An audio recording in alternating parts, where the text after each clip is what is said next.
Hey guys, I got a new video for you today, and this is going to be on a new knife that I just picked up. Obviously, as you guys can see from the box, it is a Kershaw, and this is the Kershaw model number 1990.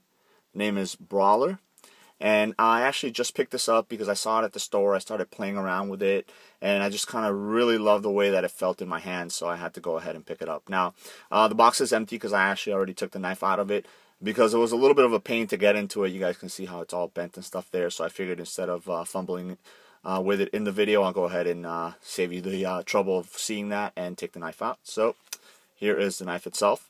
Now, I was actually not originally attracted to the knife because I'm not fond of black blade knives, but like I said, I really liked the way that it felt in my hand, and once I had it in there and played with it for a little bit, I went ahead and picked it up. A couple specs on the knife itself. The overall length of the knife is 7.25 inches, and obviously, as you guys can see there, it is an assisted opening knife.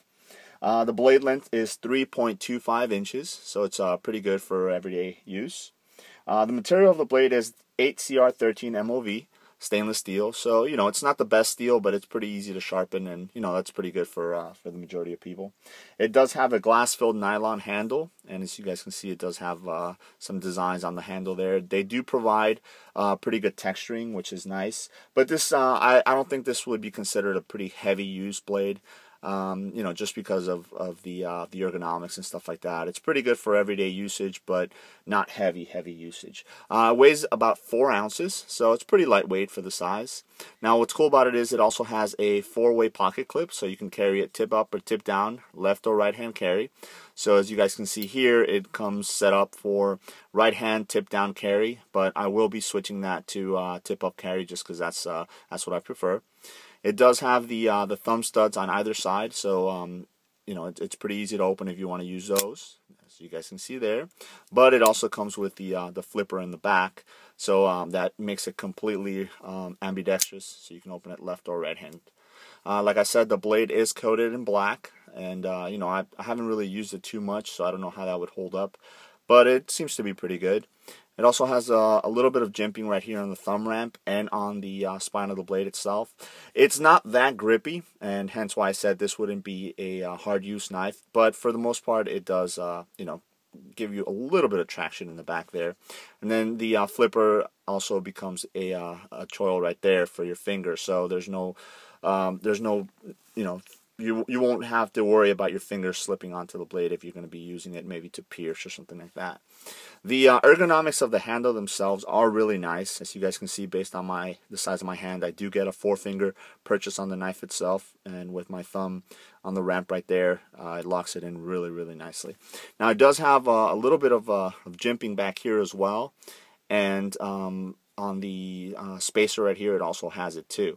Now, what was cool about this that I noticed was you do get your liners and you get your spacer there, but then there's no lanyard hole on it. But what you do have is you have a standoff pin right back here, so it's made so that there is a gap in between the spacer and the standoff. So I guess if you wanted to, you could really put a lanyard through there, and that way, if like in my case where I'm going to switch the clip to tip up, if I want to put a lanyard on there, that way it'll stick out of my pocket if I want to pull on it, and to be able to use a knife. So I thought that was pretty cool, pretty interesting. I had never seen it like that before, where you'd have the spacer and then a standoff so close to it.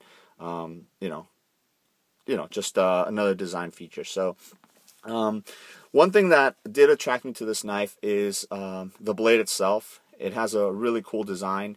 What most people would probably consider a Japanese tanto on there. So in other words, you don't get that very acute angle that you would get on what they consider the American tanto.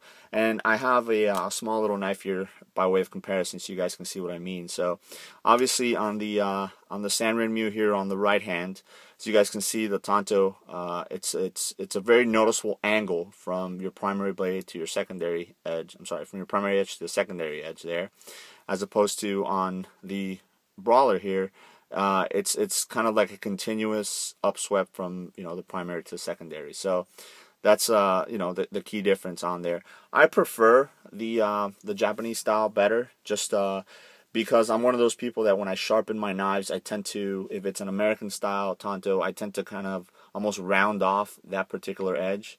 So, or let me show you over here, round off this particular edge. So when I sharpen it, in other words. So if I'm going to already be doing that, I just kind of prefer to go ahead and go with the one that's already sort of rounded off, I guess you could say. And again, I'm not an expert on these, so, you know, just kind of from what I read and stuff like that. This is also supposed to be better for penetration, just the way that the Tanto design is made.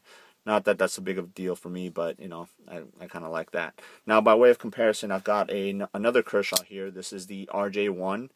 Very, very similar in look to these two knives. The Brawler is going to be a little smaller as far as the size goes.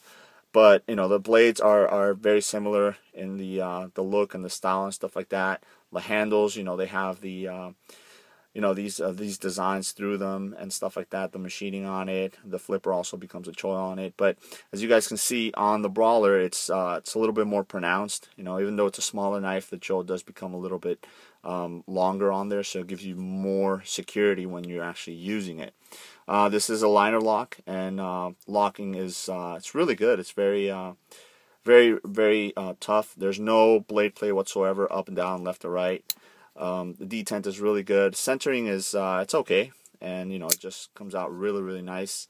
So this is actually part of Kershaw's kind of what they call their value line, and I think these are, depending on where you purchase them, they're anywhere from like $23 to $27. So it's for that price, I think it's a really, really good buy.